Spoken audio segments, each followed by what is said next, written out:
Welcome. Thank you for joining us for our next edition of the 49er Industry Chat. I am going to pause as we welcome everyone into the webinar today to make sure that everyone's in and settled.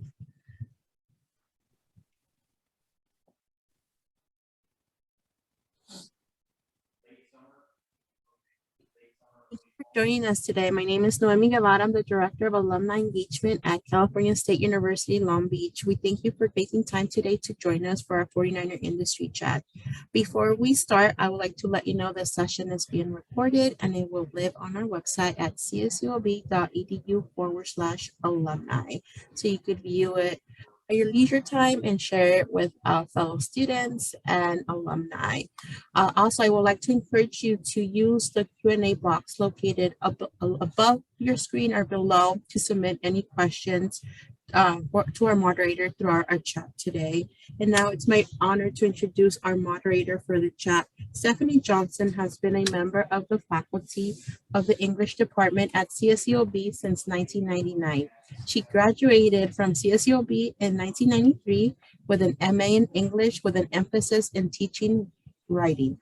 Throughout the past 2 decades, she has worked closely with students in the English education and teaching credential programs, has been recognized by the California Association of Teachers of English, and has served as a university mentor for hundreds of student teachers in public schools throughout Southern California. Thank you, Professor Johnson, for moderating the chat today, and now I turn it over to you. Good morning, everyone, and thank you. And one of those students that I've worked closely with during the past 2 decades is Rose Viña, and she joins us from Stockholm, Sweden this morning. Good morning, Rose, good morning. And you can hear us all? Yes, I can hear everyone. Good morning and good evening for me. Oh, yes, yes. What time, may I ask, what time is it there for you? It's 10 a.m. here for us on the Pacific. 7 p.m. 7 p.m. Okay, well, wonderful and good evening. Good evening. And good afternoon, good morning, good evening to everyone else who's joining us. Rose, reading from the biography from her first book, Rose Viña is a Cuban American writer from California. She earned her BA from CSULB and her MFA in creative writing for young people from Lesley University, Cambridge. Her debut book, Icebreaker, How Mabel Fairbanks Changed Figure Skating, was named an American Library Association 2021 RISE Honor Book and Society of Children's Book Writers and Illustrators 2020 Crystal Kite Award finalist. Once again, it's Icebreaker, How Mabel Fairbanks Changed Figure Skating. Her second book, Alicia Alonso Dances On, is out now. And Rose is a former professional figure skater for the past 20 years. I understand that you were born in Sacramento. And Rose, I know you've traveled the world as a performer with Disney on Ice and as a competitive figure skater. How did you find your way from Sacramento, traveling all around the world, to Cal State Long Beach, to the English department at Cal State Long Beach? Yeah, that's an interesting question. I did 2 years originally in Northern California with some junior colleges before I went and traveled the world. So when I came back, I thought, oh, I only have 2 more years. Come on, I got to get this done. And I actually met you at one of the ice rinks where I was coaching at. And we talked quite a lot, of course, about skating the most. But as soon as I knew you were in Long Beach and teaching there, I grew quite interested about the school. And I went to go visit and I loved the campus. And after that, it was just, okay, let's do this. So I got right in, and you helped me blend right into a new situation right away. So thank you. So that's really how I ended up Long Beach, was because of Stephanie. Yeah. Wonderful. We're great to have you. Great to have you. Mabel Fairbanks, the subject of your first book, once again, yes. Icebreaker, How Mabel Fairbanks Changed Figure Skating. while you were skating, while you were traveling the world as a, once again, competitive and professional figure skater, is this something you had in mind? Or at what point did you know that you might want to write about her? Okay. Oh, great. Great question. While traveling the world, I was very focused on skating. It was around 30 hours a week of skating and performing, and they're paying you for this, which is the most fantastic part. You get to travel and see sights. So I was very much focused on that at the time. And it was after my classes at Long Beach that I decided to continue education further and went for my master's degree at Lesley University in Cambridge, Boston. And there, my mentors had mentioned, why don't you write what you know? Yeah, that's the saying everyone tells you when you're writing something, write what you know. And I said to them, no, I'm not going to write what I know because I'm paying a lot of money to be at this school. And I want to write what I don't know so that I get a much more deeper experience from this. And I'll worry about writing what I know later. So I wanted to cut my teeth, I guess, in the worst way possible. But I learned a lot, right? And it was about the learning process, and that's why I'm, paying all that money to be there. But about 3 months after I graduated, I took those words to heart from my mentors, and let me look into figure skating. And originally, I'm half Cuban. My father was born in Cuba, so a big part of me wanted to write about a Hispanic skater, but I very specifically wanted to write about a female. And when I looked into it, there weren't many, unfortunately. And actually, in all my years that I've been involved with skating, which is nearly 30 years now, I've only met one other Cuban American skater. So it's really not that common to have Hispanic skaters. And looking into the history of Hispanic skaters, there wasn't anyone with enough background. But I kept clicking on names of famous skaters, and this one name kept showing up everywhere. And I got deep into the internet, right? You're like getting into darknet at one point, and I'm okay, who can I write about? And Mabel Fairbanks, her name just kept popping up everywhere, but without a picture. So I ended up finally clicking on her name, and her image comes up, and I realized I met her when I was a kid. Wow. Yes, at a competition. She was leaving. I was coming in with my coach, and they must have known each other. I barely said 2 words. I think she said, "Good luck today" at my competition. I said, "Thank you." And I just went into the rink. So I didn't know who she was. I didn't know her history. And unfortunately, in the world of figure skating, most people don't know who she is. But now they're starting to. The last few years, there's been a lot more influential projects, such as U.S. Figure Skating now has a memorial named after her, and it's for an up-and-coming African-American child. And they just issued that award for the first time. I think it was last month. So during Black History Month. So I'd have to double check on that. But yeah, so Mabel is becoming more and more known. And Ty and Randy, a famous pair team from a long time ago, they're trying to make a film, and they've been trying for a while. So hopefully it gets off the ground at some point. That would be good. Okay. A film about Mabel Fairbanks? Yes. Okay. Yes, about her life history. The book, of course, is a children's book. So it's very focused on overcoming obstacles and adversity and trying to show, while she had a lot of hardships, that there was some positivity at the end. Right. Whereas there's more in-depth history to her that isn't in the book, of course, because it also needs to be age appropriate too for the book. So I think a film would show much more, and it would be very, very interesting to see. So I hope it happens. That would be amazing. Yes. Yeah. Yeah. But, seeing her name pop up everywhere, that was just it.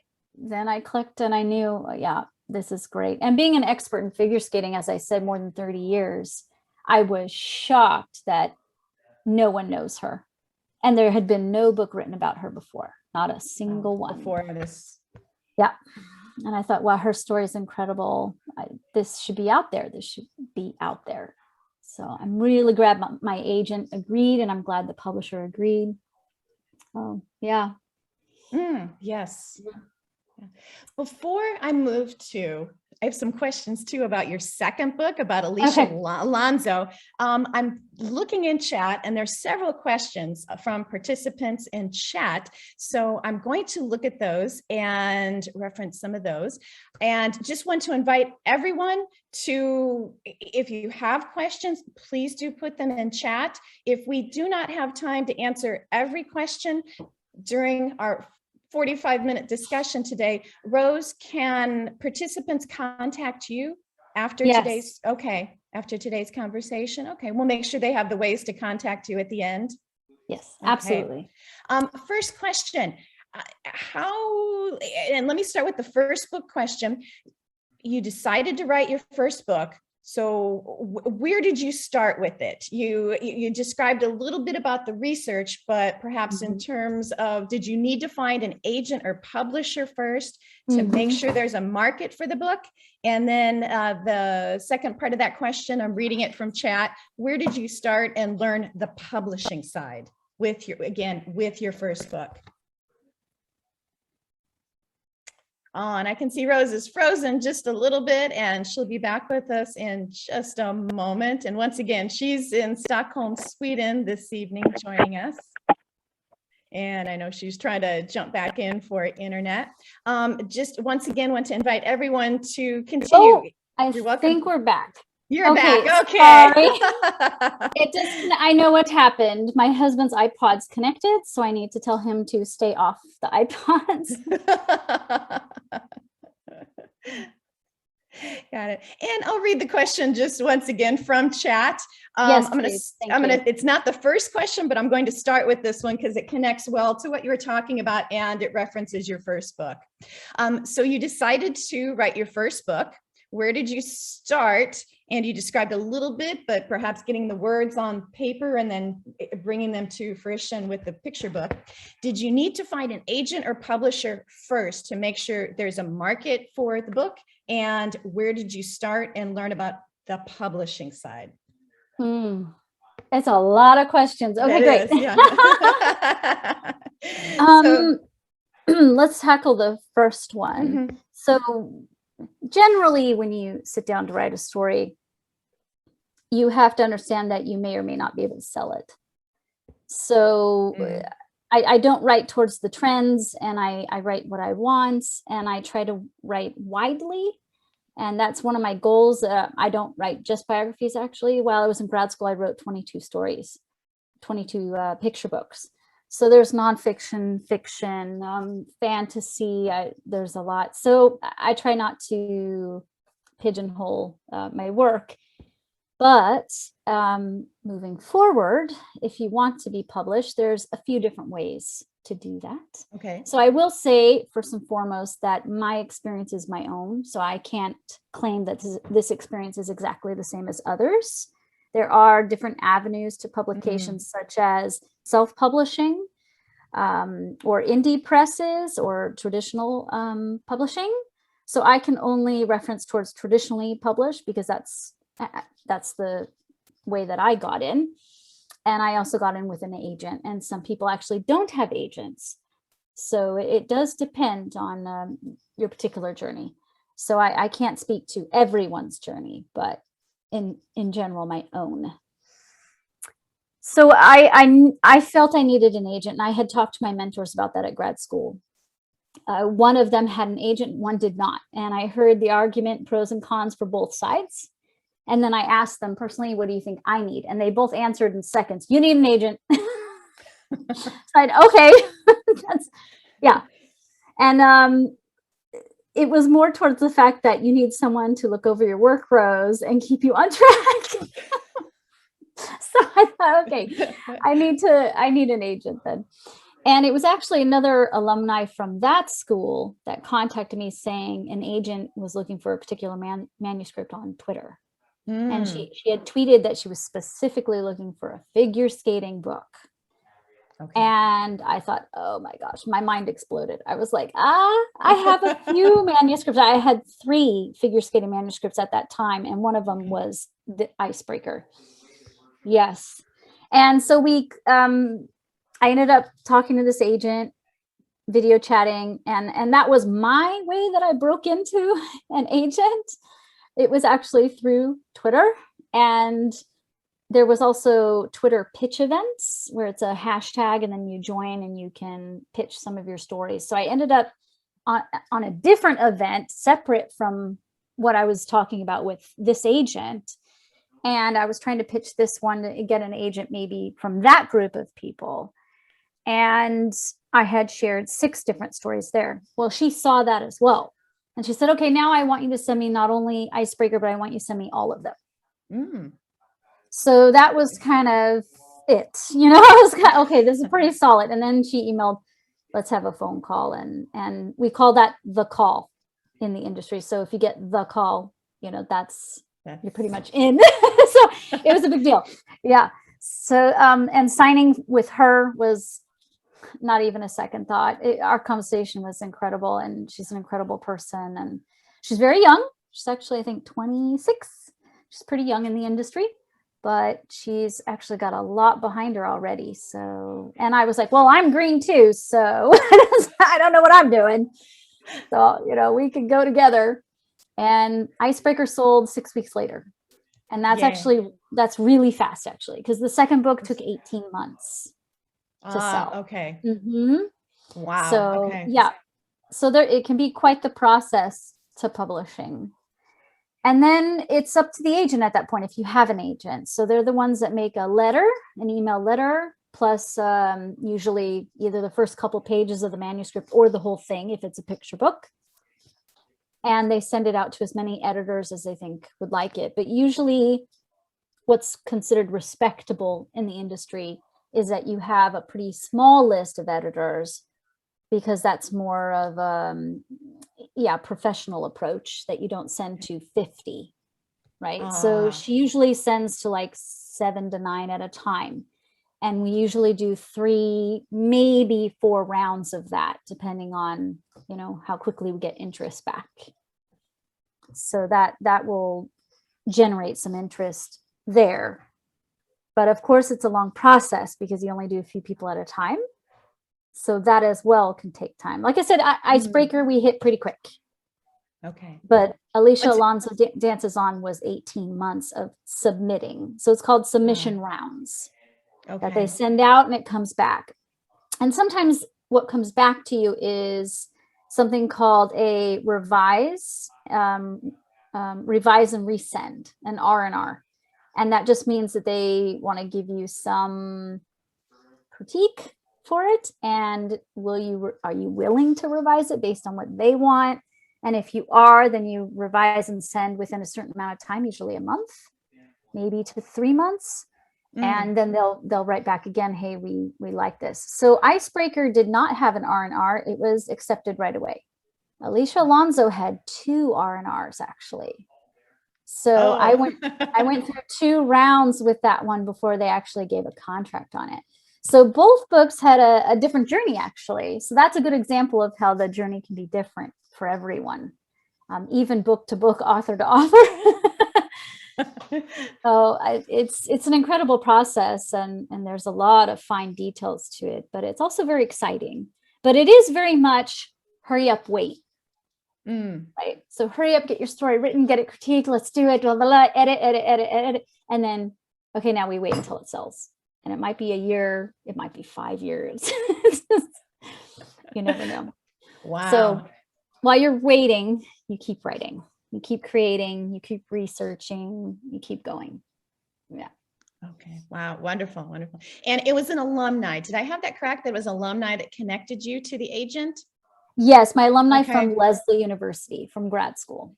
Okay. All right. Go alumni. Yes. Yes. We have many questions in chat. I don't know that we'll have time for them all. So we'll make sure that we have your socials information at the end, how to contact you.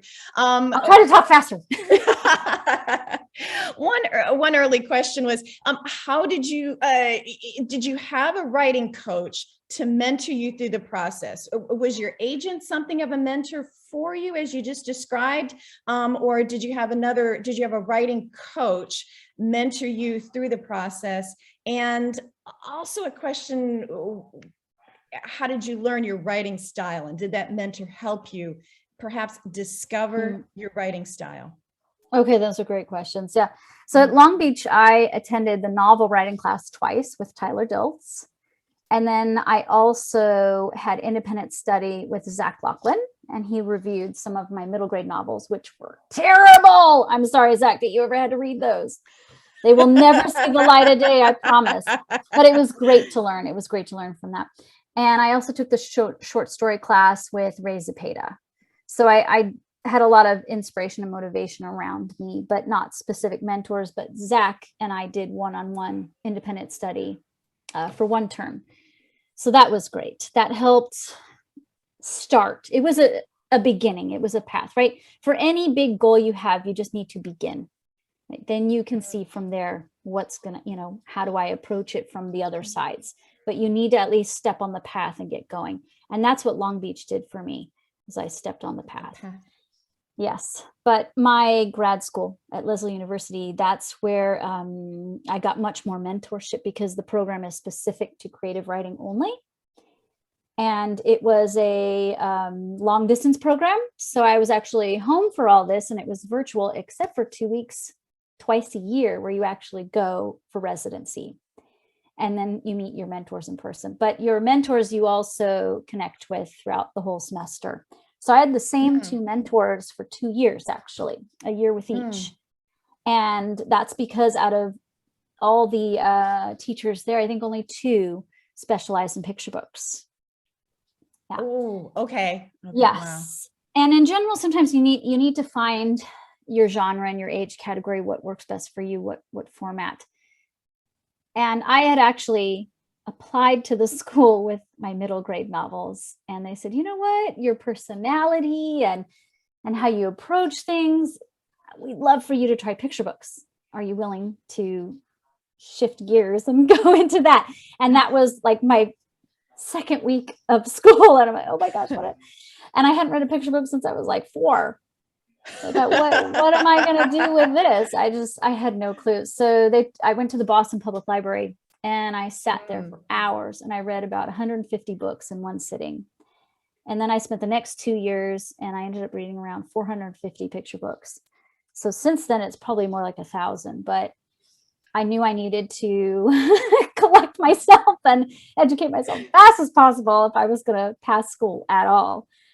And those mentors guided me on process, format, and they were great, because when they would edit my work, they still let my own style, my own words, and the feeling behind the words come forth without stomping on it. So I think they were really great mentors in that way. But of the 2 books you're holding right now, only Alicia Alonso was what I did during grad school, was one of the 22 books I wrote. Icebreaker was written 3 months after school. Yeah, but Alicia Alonso has had a very long journey and was actually the 2nd book published. Okay. Yes. Yeah. And I think you just answered another question from chat, from the audience. How has your graduate degree influenced your writing style and writing process? Also, there was a question related to that. Let me read it. When did you decide it was time to work on your MFA? What was perhaps the time span between when you graduated from Cal State Long Beach in 2013 and then when you began graduate school? I think it was 3 months, maybe. Right away. So it was already in the back of my mind that I wanted to do this, and it was already a goal to be published, but that was a pretty far and distant goal. I knew more than anything I needed to get more education, that I still didn't really know what I was doing. Like, let's get into this. So it was pretty quick for me, but I was older as well. At that point, I was around 29 years old. So for me, it was kind of a no-brainer, like, okay, I can't sit around forever. I've already traveled a lot of the world, and I need to finish school and get settled. And my husband and I had just been married a couple of years at that point, and he was also in school. So we were 2 crazy people doing school and night work and 2 jobs. You just try and get through it. So I recognize that question feels like, should I do an MFA or should I not kind of question? I think so. Yes. And I can understand that, because you do have to think, how, what is this going to be like in the long run?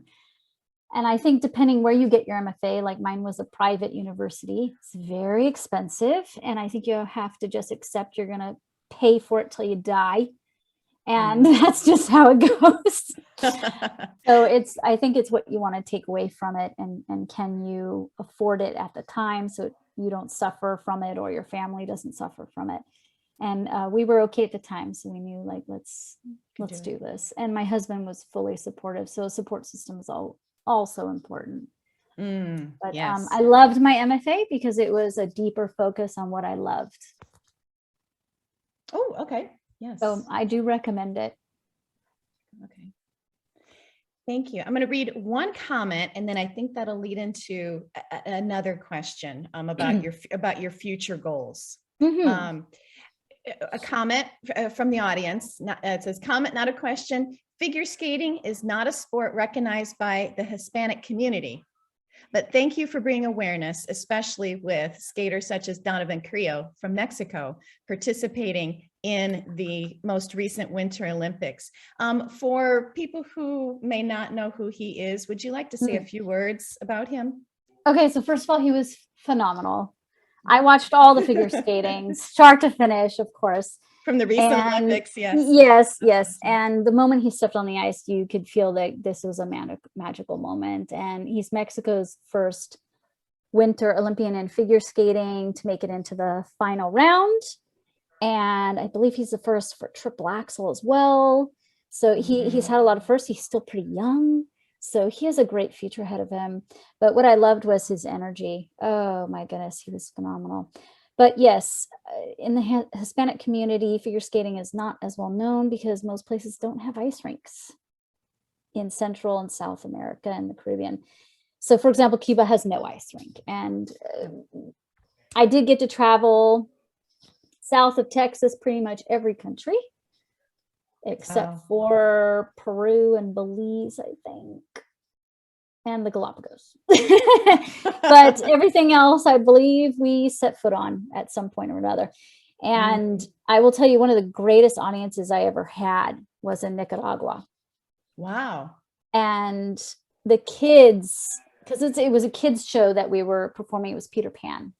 Okay. And the kids would like line up around the edge of the ice rink because there's no borders, right? Because it's lighting. It's a very small border. So it's like straight to the ice. And they would line up around the ice rink even before the show started, and they would touch the ice because they couldn't believe that water froze like this huge. Like they had to go touch the ice because the comprehension, it was unbelievable for them. And they were screaming and so excited for the show even before it started. We would be backstage behind the curtain and it's just dark and all you hear is screams, and it's incredible. And they were our best audience, hands down, whole show, all the time, every day. It was just incredible. So that, yes, the Hispanic community, there's not much. And also the skater you referenced, he skates in a mall. I actually rehearsed in that mall. And it's quite small, this ice rink. So it's another incredible thing is how he adjusts from this tiny little space to an enormous Olympic size ice rink. So he's breaking barriers. He is, and it's incredible. And I'm so excited to see him there. And yeah. Oh, so hopefully more Hispanics in the future. Maybe I'll write a book about him later. And that leads into another question from the audience about your next projects. Okay. What might your next projects be? And there's a couple of questions about that. But your next projects in the next 10 to 20 years. Yeah. So immediate and then looking more into the future. So yeah. Yes. So my agent has been working on selling a few of my stories, and 3 of them haven't really gotten through. So they're shelved for the moment. So we just put it away for a while, or I will completely revamp it. And I have critique groups with other authors, and we help each other in that way. If a book is getting blocked or it's just not working, it's not attracting on the market, So then we will help revise for each other and help give new ideas for the story. So I have a few that have been shelved that I will get back to later. But I try to write new work all the time. And as I said, all different things. Let's see. Now she's currently selling. It's another figure skating book she's currently selling because of the Winter Olympics that just happened.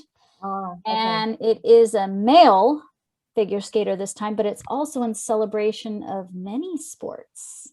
Ooh. So I can't say much more, but Okay. I'm really proud of it. And that one was also originally started in grad school.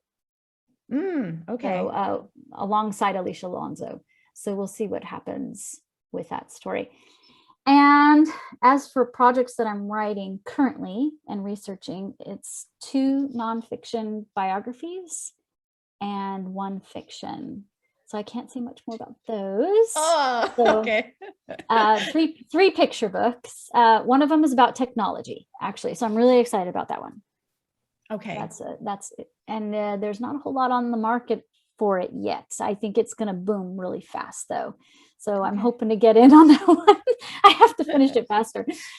And let's see. Yeah, my agent's really on me right now for one particular story, which is my family's escape from Cuba in 1961. And so I've been working on that, and I'm maybe a third of the way through, and it will be a middle grade novel, actually, and it's written in verse. So that's middle grade novel. Yeah, written in verse. And that's my biggest project right now. But I do have a passion project as well, which means when I barely ever have time, I work on it. But it's a YA dark fantasy, and I'm really excited. I need more hours in the day, obviously. Sure. It's terrible. All right. So going for that middle grade genre, you're going back to it? Yes. Okay. Going back to it. Okay. Written in verse, no less. I don't know why. In verse. Okay. So I think I can do these things, but I'm working on it. And I know you're also serving as a mentor to others. People have served as a mentor to you, and you're serving as mentor to others. Do you want to speak a bit about your Diverse Dreamers website? I've seen it. It looks wonderful. Yeah. Sure. Yes. Let me put the link in so people can go there directly. Okay. Let me see here. Okay. Attaching link. So it's in the chat, everyone. Okay. Diverse Dreamers is actually a group of authors and illustrators with books out in that given year. And they don't have to be debut authors, because the point is that I wanted to help promote diverse authors and illustrators, because that's the other thing people tend to forget with picture books. 50% of those books are an artist, and their hard work as well. So the text started with me, yes, but it finishes with them. And it wouldn't be what it is today without the illustrators for those books. So I included them as well, which a lot of promotional groups that support each other don't include illustrators. So I think that's very important. And the groups, like I said, is for anyone traditionally published that is a diverse author. So the book doesn't necessarily have to be, it could be about airplanes, right? It doesn't have to be a diverse character, so to speak. Okay. But I wanted that the author or illustrator is themselves. So either, ethnicity or LGBTQ plus, or neurodiverse, or physical disabilities.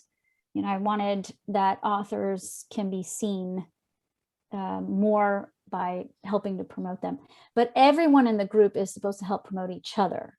So that's what this group is for. And it's when their book releases for that year that we then help support each other and celebrate it. And yeah, so it's gone really well. And this year I don't have a book out, but I decided to keep running it anyway because I think it's important.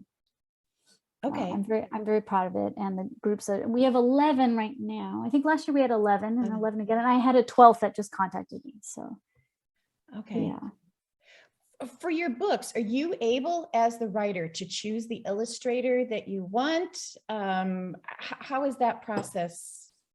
No, I'm seeing you shake your head. No. Okay. No. So usually this is pretty interesting and shocking to people because they think we're super involved.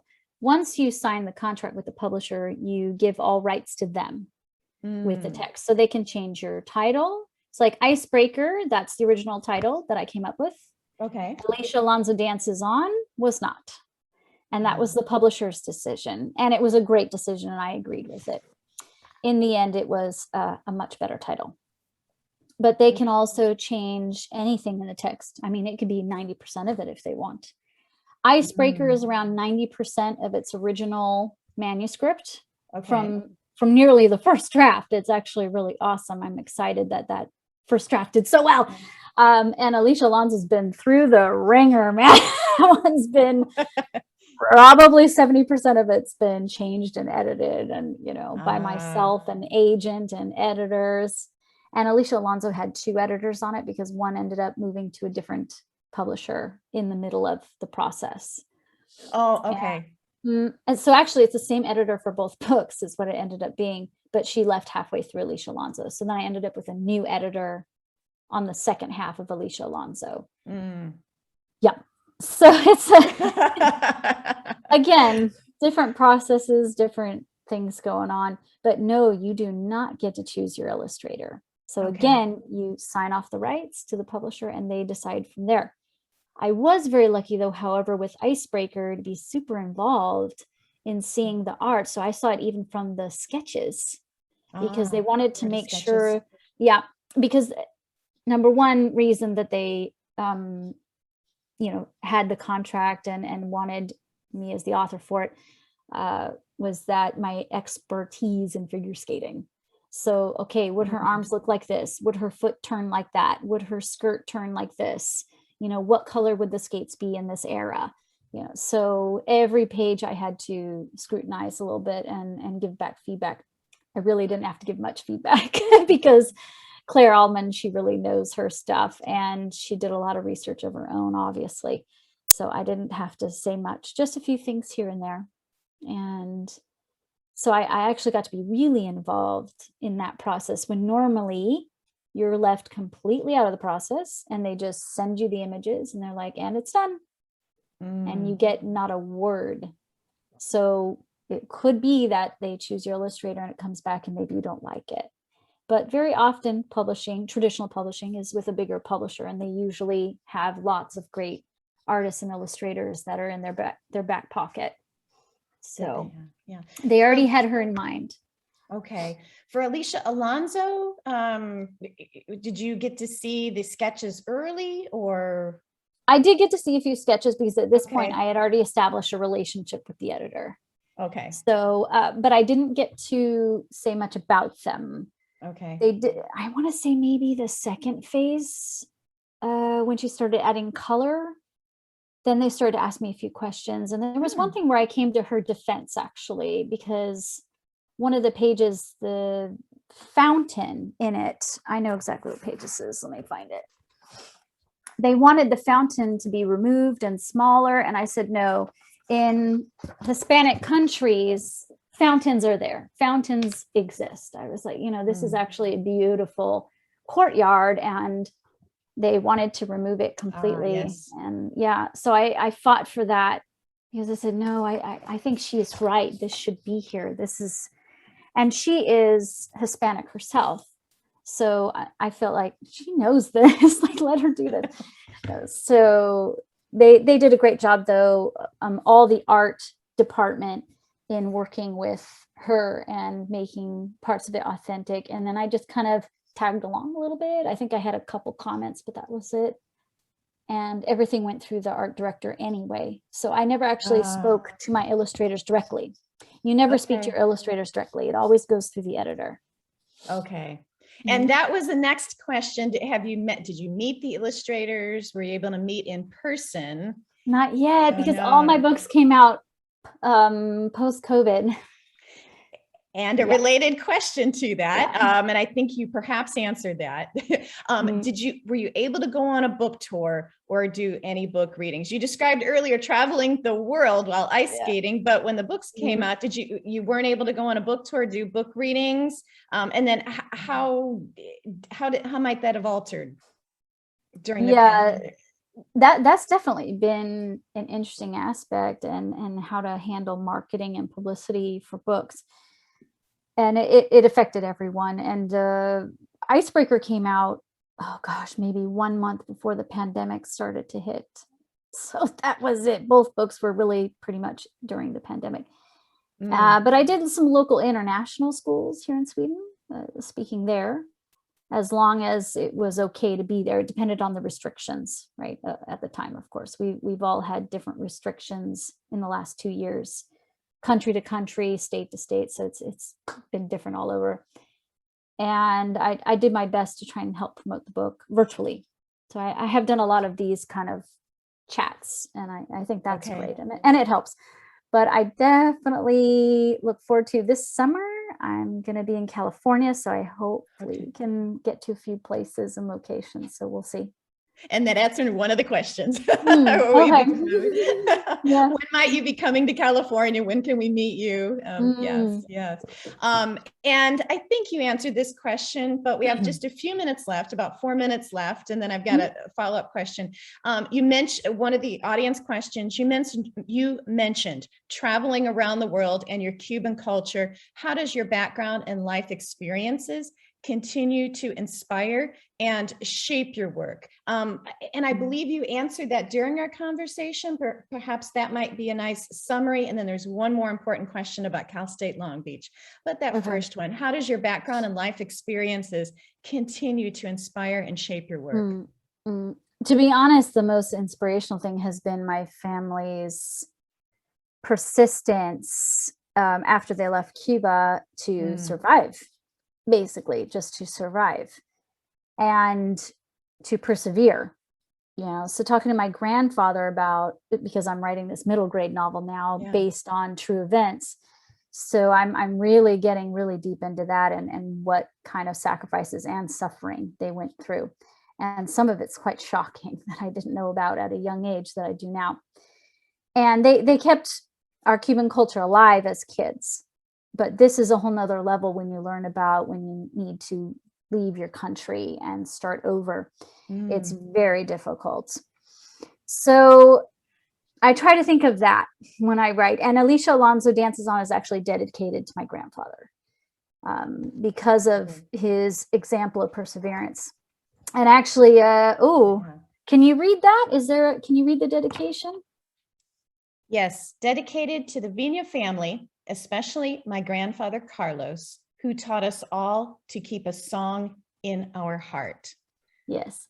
So that's something he always said when I was a kid, keep a song in your heart, keep the happiness alive is another way of saying it. And that actually is a line in the book that goes this red thread throughout the book. So I try to think of that anytime I write, that you need to persevere, you need to work hard, and you can find your way usually.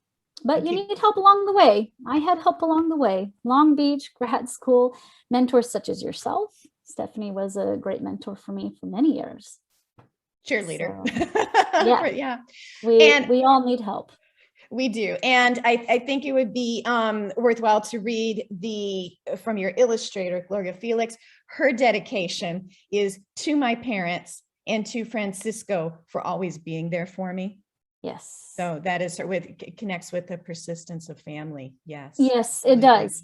Definitely for her too.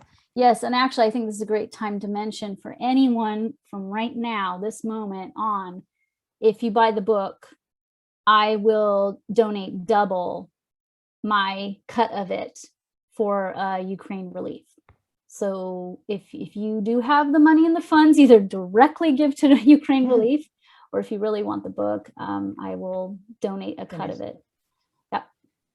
And I think we have about 1 minute left. Thank you. Okay. Thank you for doing that. Thank you, generous. Thank you, Rose. One question. What I'm reading from the audience, what was your favorite study/writing spot on campus at CSULB? Where was your favorite spot on campus at Cal State Long Beach to write, to study? Did you have a favorite place? Yes, but now I'm forgetting the name of it. The Japanese Garden. The Japanese Gardens? Yes, yes. I was there almost every day. I loved it. Okay. Absolutely gorgeous. Yeah. Or just under a big tree somewhere, just sitting there and getting it done, Yeah. I write everywhere. I don't really limit myself to one spot, but I did love the gardens there at Long Beach. And I always would park way over there, that side of the parking lots, just so that I could pass the gardens. Earl Burns to and from. Gardens. Yeah. Yes. Yes, exactly. So that's right. Yeah. So, but I try to write whenever I can, even on my phone. I'll write on my phone. I'll write on computer. I'll write notes. So yeah. A pen paper? You still pen paper or primarily? Sometimes. Yeah, Sometimes. it depends. Okay. But yeah, it depends. And I also do speech to text as well. Sometimes if I need to get things done quicker. Dictating. Mm-hmm. Okay. No phone. Okay. Oh, wonderful. Wonderful. Okay. And I know there was a question, what has brought you to Sweden, and recognizing that you are in Sweden right now. And then I thought you just might want to reiterate your, the offer about the funds for Ukraine. Yes. So I met my husband when we were in the ice shows, and he's Swedish. So we ended up out here, and I ended up out here for a job actually. And it just kind of progressed from there. So we do plan to get back to California, but for now we're enjoying Sweden. And we had our son out here too. So he's only 2 months. So we have a little longer here as he grows up a little bit more. And then we'll think about a move. So that's why I ended up in Sweden. But yes, again, if you purchase one or both of the books, you know, some of the cut goes to the publisher and my agent, of course, but then whatever's left over for me, I will then take double that and donate it to Ukraine relief. Okay. Thank you. Yeah. Yeah, no worries. It's least we can do. Let me tell you, it is difficult for people to start over. And a lot of them have left because they feel there's not much hope left there and they need to get out and they have to restart their lives. So this is going to be a long and difficult journey for people, no matter what ends up happening. It could be years for people to settle again. So any relief is going to help them so much. My grandfather had help along the way as well, trying to get himself and 2 kids from Cuba to the US. So, and it was a lot of donations and charities and food banks, and they had to use a lot. And thank goodness so, or I wouldn't be here. And just to read again your dedication to him, from Alicia Alonso, the dedication to the Viña family, especially my grandfather Carlos, who taught us all to keep a song in our heart. Yes. Yeah. There was one more question before we wrap up. What is the best way to buy the book to take advantage of your donation? And also if people want to contact you in any other ways. Yeah, I'll put my contact info up right now. I'll type that in. As for purchasing the book, you know, I want to say, look at your independent bookstores first in your local area. That would be great. And there's so many, as well as IndieBound, which is online purchase, right? And that's great too. Yeah. But if you don't have access to any of that, Amazon and Barnes and Nobles also have it. So it's out there. You can purchase it anywhere. I think Walmart and Target and things have it as well. Yeah. So, and now I'll write in my contact info. All right. And a huge thank you to the alumni staff at Cal State Long Beach for hosting us. Thank you. Rose, I haven't been able to talk to you for a while, so it's really great. Real treat. Oh, it's wonderful. Yeah. It's wonderful. I'm so excited we could do this. Yes. Thank you. Yes. Thank you. And thank you for everybody all around the world for joining us this morning, this afternoon, or this, if it's evening where you are. Thank you all around the world for joining us. Thank you so much. Thank you, Professor Johnson. Thank you, My Rose, pleasure. for your experience, sharing your experience. You're very inspirational, and we look forward to see what additional books come on the market. I know I saw your book at Barnes & Noble the other day when I took my nieces to get some books. So very excited to know it's yours, and I am going to go out there and buy it. Thank you, everyone, for joining us. Again, this session was recorded, and it will be on our website. And follow us on social media to learn about future chats like this. We thank you all for attending today.